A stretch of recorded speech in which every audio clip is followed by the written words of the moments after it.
3年之约，如约而至。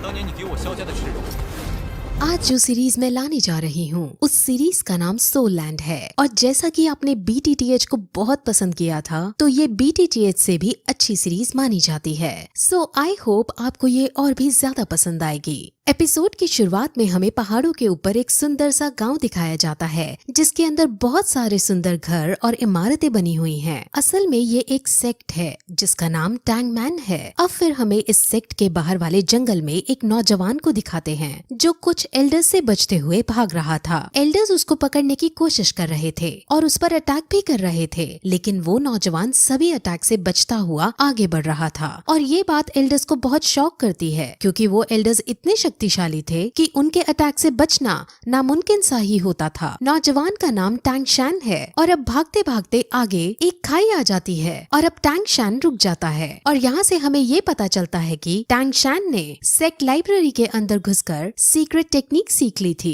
ऐसा करना मना था और अब इसकी सजा में टैंग शैन को मृत्यु दंड दिया जाने वाला है। वहाँ टैंग शैन जो अपने असूलों का पक्का था और उसे ये पता था कि इसकी सजा मृत्यु दंड ही है, इसीलिए वो खुद अब सुसाइड करने का ही डिसाइड करता है और साथ ही साथ उन्हें ये भी बताता है कि उसने इस सीक्रेट टेक्निक को किसी और को नहीं बताया है और सारी टेक्निक्स उसके कमरे में ही हैं। और ऐसा कहते ही वो उस टेक्निक का सबसे खतरनाक हथियार निकाल लेता है और सेक्ट के लीडर को समर्पित करता है, जिसके बाद वो अपने सारे कपड़े उतारता है क्योंकि वो टैंग सेक्ट से लिया हुआ सब कुछ वापस लौटा देना चाहता था और फिर खुद खाई से नीचे कूद जाता है। तभी सेक्ट लीडर उसे मरने से बचाने की भी कोशिश करता है, लेकिन टैंग शैन अपने इरादे का पक्का था और वो खाई में गिरकर अपने आप को मार डालता है। उसके मरते ही उसकी आत्मा अलग अलग दुनियाओं को क्रॉस करते हुए पैरेलल यूनिवर्स में चली जाती है और वहाँ वो एक नवजात शिशु के रूप में जन्म लेता है और उसका नाम भी वहाँ टैंग शैन ही रखा जाता है। उसे अब अपने पहले जन्म की सारी बातें और सारी टेक्निक्स याद होती हैं, जिस वजह से वो बचपन से ही उन टेक्निक्स को पहाड़ के ऊपर जाकर प्रैक्टिस करता है। इस दुनिया के अंदर डौलो कॉन्टिनेंट है। इस दुनिया के अंदर हर कोई 6 साल की उम्र में अपनी एक स्पेशल एबिलिटी एक्टिवेट करता है। इस एबिलिटी का नाम स्पिरिट सोल है और स्पिरिट सोल को हासिल करने के बाद लोगों के पास अलग अलग तरह की एबिलिटीज आ जाती हैं। एक दिन जब वो पहाड़ से टेक्निक करते हुए वापस आ रहा होता है तो उसे पता चलता है कि इसी साल नए बच्चों की एबिलिटी जगाने के लिए एक स्पिरिट मास्टर उनके गांव में आ रहे हैं। इस स्पिरिट मास्टर का नाम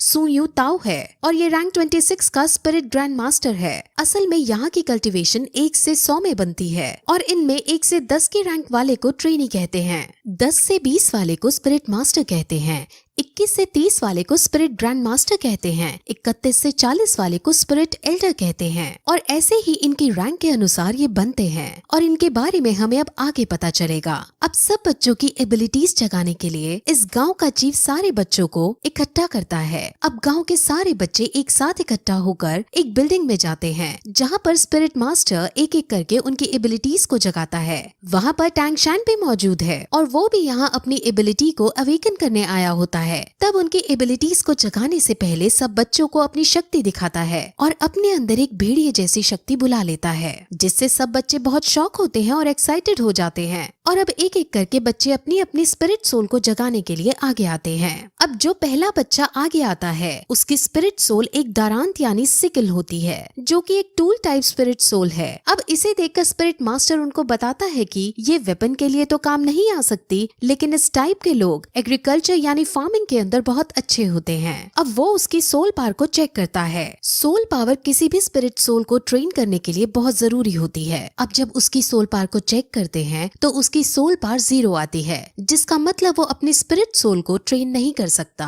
और पूरा जीवन भर एक नॉर्मल इंसान ही रहेगा। ऐसा करते करते वो और भी बच्चों को चेक करता है जिसमें ज्यादातर फार्मिंग स्किल्स की एबिलिटीज को रखने वाले बच्चे ही निकलते हैं। वहीं फिर एक लड़की अपनी सोल पावर चेक कराने आती है और उसकी स्पिरिट सोल एक ब्लू सिल्वर ग्रास की होती है। ब्लू सिल्वर ग्रास बहुत कॉमन ग्रास है और इसकी कोई स्पेशल एबिलिटी भी नहीं होती और इस टाइप की स्पिरिट सोल को सबसे बेकार स्पिरिट सोल माना जाता है और ये बहुत कमजोर होती है। अब इसके बाद हमारा मेन कैरेक्टर जिसका नाम टैंग शैन है वो आगे आता है और अपना सीधा हाथ बढ़ाकर कंसंट्रेट करता है और उसके हाथ से भी ब्लू सिल्वर ग्रास बाहर आती है, लेकिन तभी उसके उल्टे हाथ में भी कुछ होने लगता है और वहाँ पर हमें एक हथौड़ा दिखता है जिसे वो मुंह बंद करके छुपा लेता देता है। अब इसके बाद स्पिरिट मास्टर टैंगशान की सोल पार्ट चेक करता है और उसकी सोल पार्ट 10th लेवल पर होती है और ये बहुत रेयर कंडीशन होती है। असल में जिन लोगों की सोल पावर अवेकनिंग के वक्त फुल यानी 10th लेवल की होती है तो उन्हें बॉर्न विद सोल पावर यानी कि इनेट सोल पावर का दर्जा दिया जाता है और ऐसे लोग बहुत ही काम के होते हैं। ऐसे लोग बहुत ताकतवर बनते हैं और लाइफ में बहुत आगे तक जाते हैं। अब स्पिरिट मास्टर उसे बताते हैं कि अवेकन होने के बाद सोल पावर की 10th लेवल सबसे हाईएस्ट लेवल होती है, जिस पर अब टैंगशान ये पूछता है कि क्या हम इसके आगे नहीं जा सकते, यानी क्या इसके आगे ट्रेन नहीं कर सकते, जिस पर मास्टर उसे समझाते हैं कि इससे आगे ट्रेन करने के लिए हर 10th लेवल के बाद एक स्पिरिट रिंग हासिल करने की जरूरत होती है। स्पिरिट रिंग हासिल करने के बाद ही हम 10th लेवल से आगे बढ़ सकते हैं। बिना स्पिरिट रिंग के हासिल किए कोई आदमी कितना भी ट्रेन क्यों न हो वो 11th लेवल पर नहीं पहुंच सकता। अब टैंगशान उससे ये पूछता है कि क्या तुम्हारे पास 2 स्पिरिट रिंग है, क्योंकि मास्टर की रैंक 26 है और उसे 10th लेवल और 20th लेवल को पार करने के लिए एक स्पिरिट रिंग की जरूरत पड़ी थी। स्पिरिट रिंग्स यूजर को उनके स्पिरिट सोल के मुताबिक उनको अलग अलग स्पेशल पावर भी देती है। अब ऐसा कहकर वो हॉल से बाहर आ जाते हैं और अब स्पिरिट मास्टर जाने लगते हैं। अब गांव के चीफ और टैंगशान के घर जाते हैं और वहाँ उसके पिता को टैंगशान के पावर्स के बारे में सब कुछ बताते हैं और उसको जीनियस कहकर पुकारते हैं। टैंगशान के पिता का नाम टैंग हाउ है। टैंग हाउ अब अपने बेटे से उसके स्पिरिट सोल के बारे में पूछता है और उसे अपने बेटे से उसके स्पिरिट सोल के बारे में पता चलता है, जो कि ब्लू सिल्वर ग्रास है। अब ये सुनकर उसका पिता शॉक होता है क्योंकि उसे पता था कि उसके बेटे की स्पिरिट सोल तो क्लियर स्काई हैमर होनी चाहिए। इस लाइन से आप कंफ्यूज ना हो, इसके बारे में डिटेल में आगे बताया जाएगा। अब गांव के चीफ ये चाहते थे कि टैंगशान शहर की एक एकेडमी में जाकर ट्रेनिंग करे, लेकिन टैंग हाउ साफ मना कर देता है। अब क्यों मना किया है ये भी हमें आगे पता चलेगा।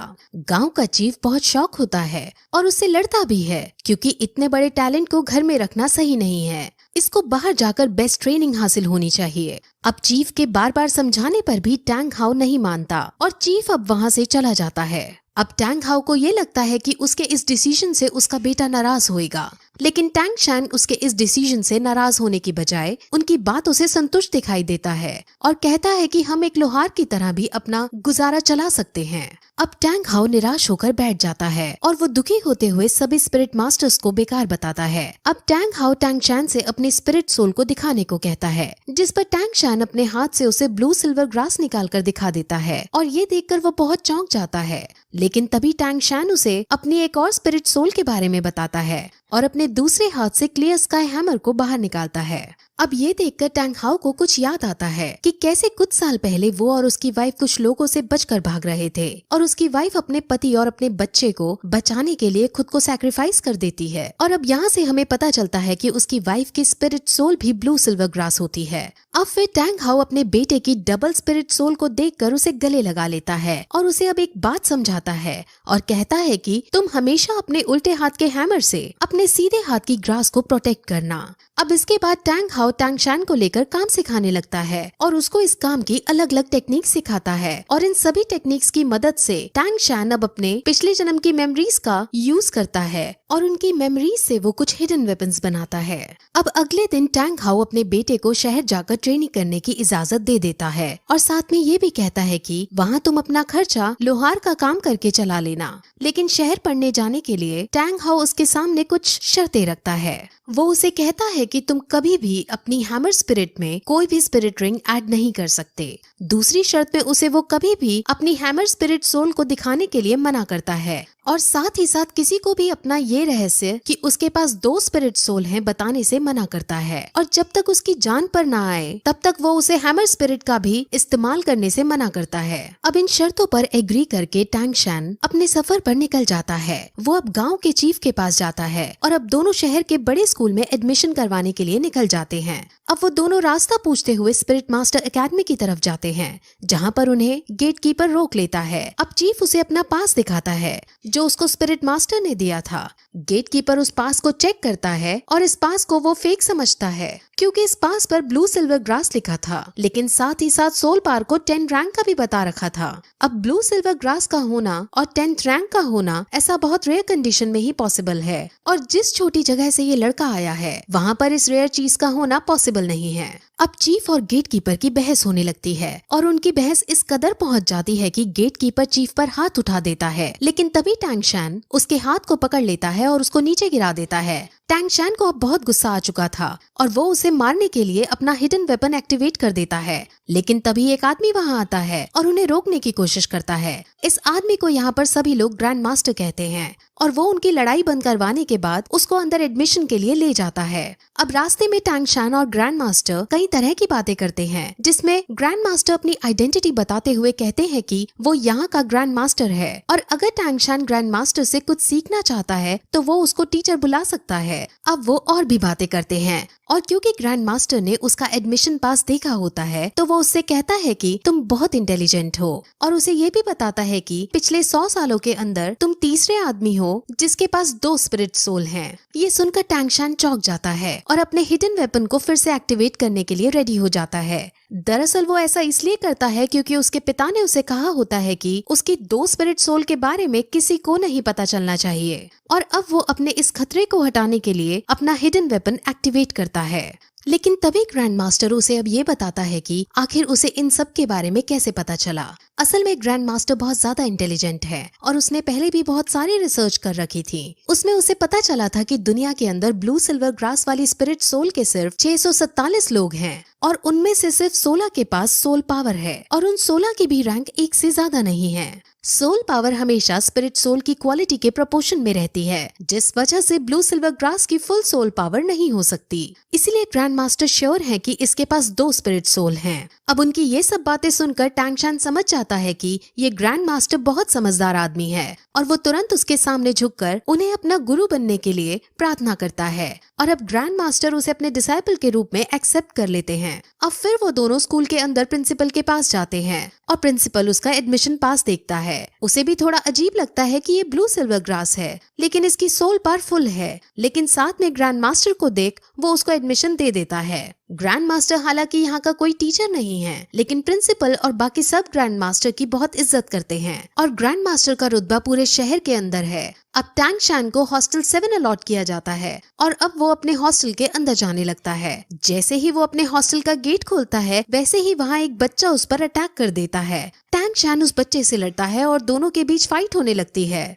इस फाइट में टैंग शैन आसानी से उस बच्चे को मार दे देता है और सब बच्चे टैंग शैन के लिए ताली बजाने लगते हैं। अब फिर वो बच्चा खड़ा होता है और सम्मान पूर्वक उसे बताता है कि ये हॉस्टल का एक ट्रेडिशन है। यहाँ जो भी नया बच्चा आता है उससे यहाँ का बिग बॉस लड़ाई करता है और अगर वो नया बच्चा जीत जाता है तो उसे यहाँ का बिग बॉस बना दिया जाता है। अब क्योंकि टैंग शैन जीत गया था इसलिए सब उसके सामने झुक जाते हैं और उसे अपना बिग बॉस कहने लगते हैं। और तभी फिर हम ये देखते हैं कि वहाँ एक नई लड़की आती है। उस नई लड़की का नाम लिटिल वू है और अब परंपरा के अनुसार टैंग शैन इस लड़की पर अटैक कर देता है और फिर यही ये एपिसोड इस तरह खत्म हो जाता है।